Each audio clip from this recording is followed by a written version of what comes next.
And he didn't like the fact that history didn't comport with his view of how the world should be, sort of a more isolationist America First world. And that, of course, the fact that he was incapable of taking in facts, the fact that he insulted generals, that was when Rex Tillerson, formerly of the State Department, got up and called him a certain kind of moron. This has been the problem with one briefer after another briefer after another briefer. If he doesn't like the truth, he just changes it. And in this case, he just ignored it time and time again. And now 57,000 Americans are dead. Well, as you know, the president leads with self-interest. That's his first instinct. So if he's hearing information that shows Russia, for example, did put its thumb on the scale in the 2016 election in his favor and plans to do it again in 2020 in his favor, he doesn't want to hear that, so he's going to push back. What's unclear to me here, and to a lot of people, Carol Lee, I think in this case, is if the president had gotten out early in January ahead of coronavirus, if we're looking through his lens of self-interest, that only would have helped him. It would have slowed the disease. It obviously would have saved a bunch of lives. But if you think of it from his political point of view, it would have helped him to not be mired in this for months and months and months. So why did he ignore this so aggressively?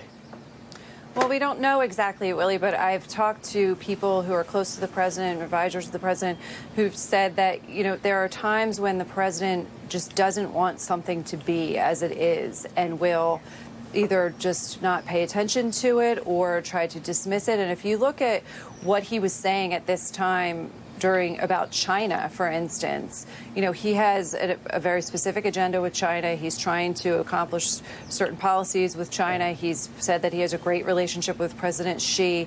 And, you know, he's getting these briefings, according to the Washington Post, and warnings about China.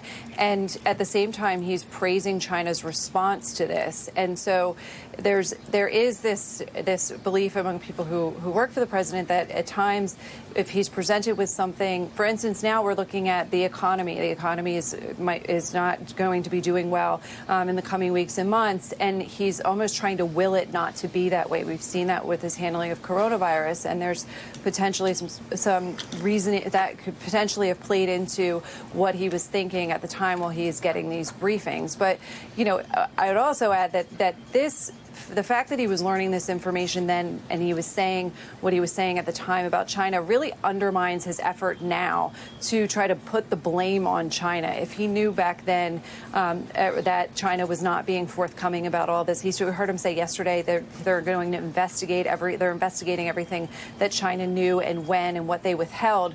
Well, if his intelligence officials were flagging this for him at the same time that he was saying that Xi was handling the coronavirus epidemic in a very good way and had it contained, that raises a lot of questions.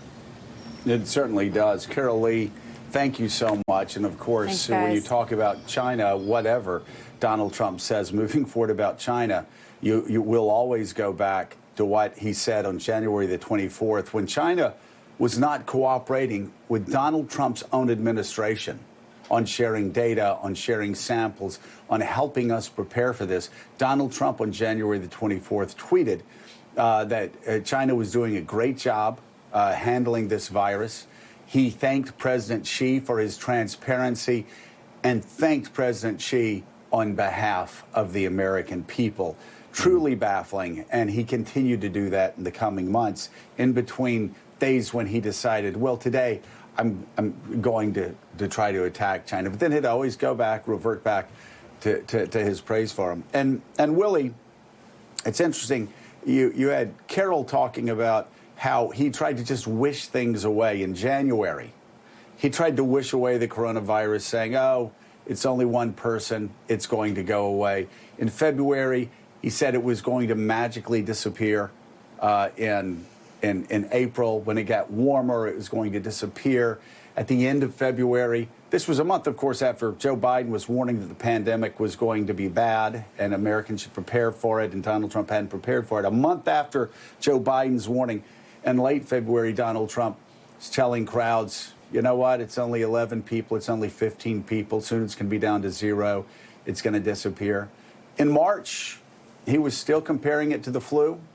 He was pushing phony drug scams that the FDA now says could damage your heart. In April, of course, in this month, he's now moved on from phony drug scams to phony disinfectant light scams. Again, it's sort of wherever he wants to go. And now it's moving on to the economy, with the President of the United States saying something that no conservative would ever say. I built the greatest economy ever. He's just darting all over the place, and he's wrong on every count. And I just got to believe, we're going to show some polls, I've just got to believe that's why his numbers are dropping.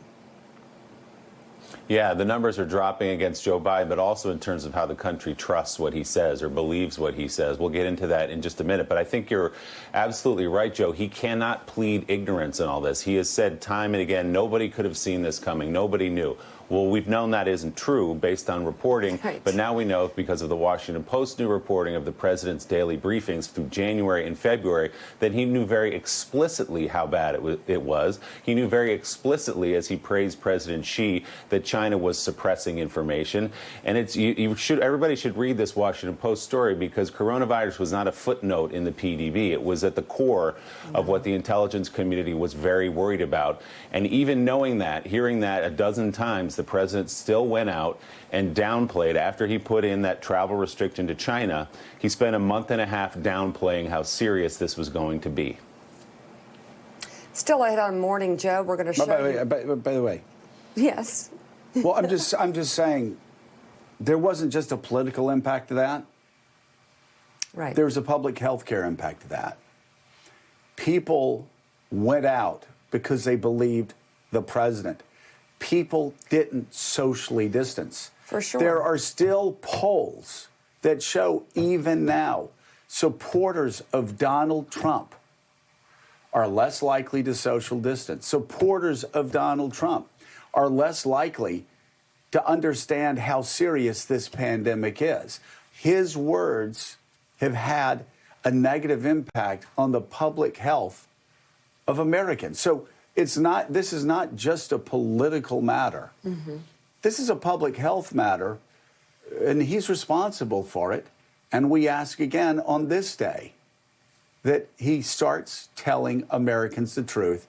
He stops with his parade of CEOs. He stops with all the other nonsense he does in the afternoon, and let Dr. Fauci and let Dr. Birx speak. Well, let them speak, let them run these things, and actually go to your briefings, listen to the briefings, however you can try and retain information as best you can. He doesn't do if it. you can't read, if you don't read because it doesn't work for you because you never did, then try and get the information. It was on you to read those briefings back in January. It was on you to listen to the warnings, and you didn't.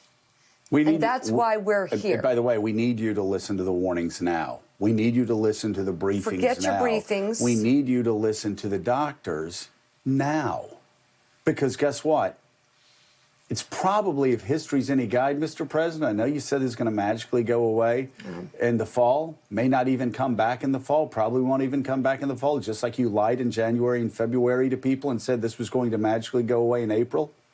And today, more people died in one day in April than died during the entire 19-year war in Afghanistan that you've railed against for so long. Watch.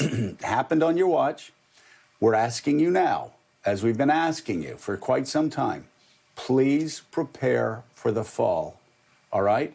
Because your doctors and every medical advisor will tell you that if this hits during the flu season, and it's likely to still be around during the flu season, it will be even worse than what we experienced this spring. Willie.